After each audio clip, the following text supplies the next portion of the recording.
guys, today I want to talk about tithing. I know that's something that we do every single week, but I fear that a lot of people don't really know why we tithe, or at least I didn't, and I grew up in the church, so, that's what I want this channel to be about. Um, I want us to I want us to be knowledgeable about the church and our faith so that we can defend it. And there's a lot of things that don't get talked about nearly enough. So that's what this channel is about. What does the word tithe even mean? Well, according to the Oxford Dictionary, tithe means 1/10 of annual produce or earnings formerly taken as a tax for the support of the church and clergy. Tithing is mentioned throughout the entire Bible, even in Genesis, but it isn't until Leviticus 27:30 through 34 that it's established as a mandatory action that all Israelites have to partake in.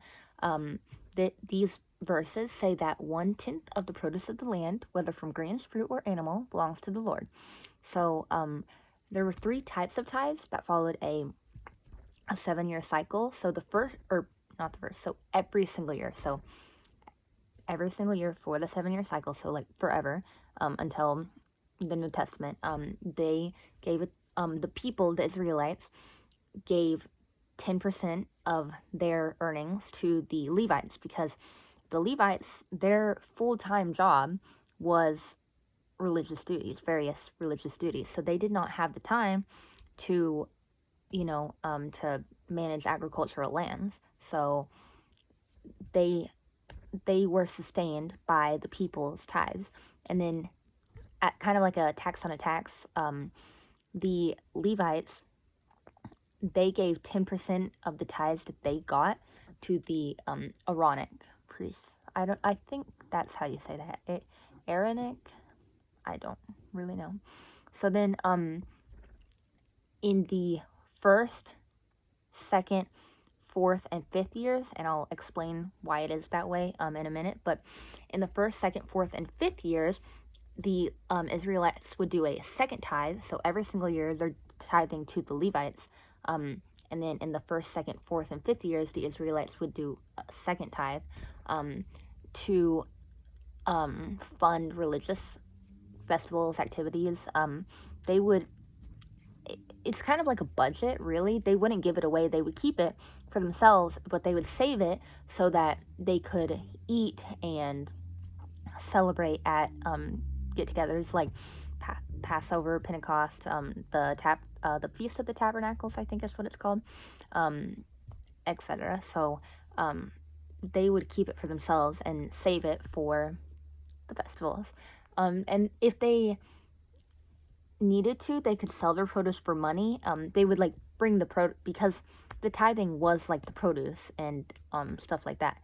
So if they needed to, they could sell that for money and then use the money to purchase goods at the festival. And then, so the reason the festival tithing was the 1st, 2nd, 4th, and 5th years is because every 3 years there was a like a poor tithing. So the 3rd and the 6th year, so every single year it's the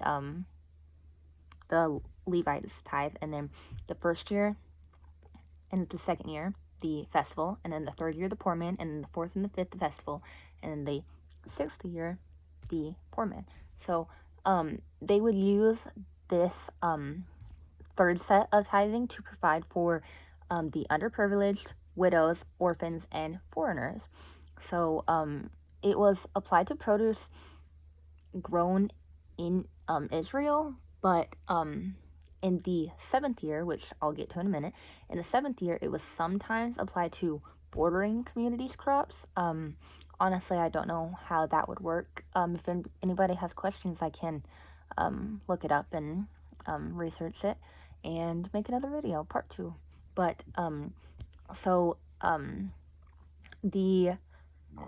like I said, tithing followed a 7-year cycle.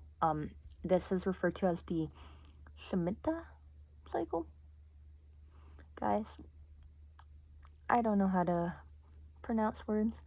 Apparently I'm illiterate, but in the 7th year, any kind of agricultural work was prohibited. planting, harvesting, weeding, anything. That's part one of it. Part two is financial debts were canceled. So if you've read through the Bible and heard of financial debts being canceled at the end of the year, that could be it. Produce grown during this year is ownerless because, you're not supposed to, you're not supposed to grow. Anyways, you know what I'm trying to say. So, it's ownerless and anybody can take it for themselves. And I know that is confusing, so I can explain that better if need be. Sorry about that. My phone just went to 10%, so better wrap it up.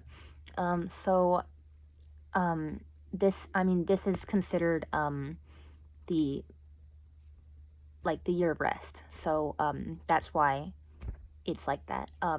So this is all in the Old Testament when tithing was mandatory, and then after the crucifixion of Jesus, it was not required, but the New Testament still mentions giving out of love and compassion, so that's why we still tithe to this day, every single week in church. And the thing about tithing is if everything that we have is God's, everything that He gives us, everything that we have, so it is already His. And to be entirely blunt, we're being very selfish if we can't give back to Him what He's gifted us with, granted us with.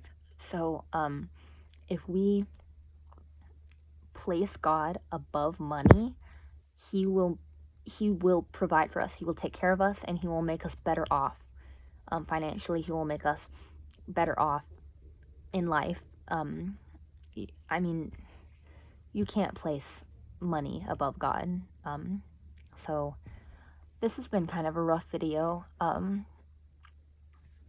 If you have any questions, comment below, or to the side technically, and I can explain better. I just wanted to do a little overview though, so I hope you learned something. I know a lot of people won't get this because it's not as short, but I hope even if I reach one person, then that's all that matters. So peace out.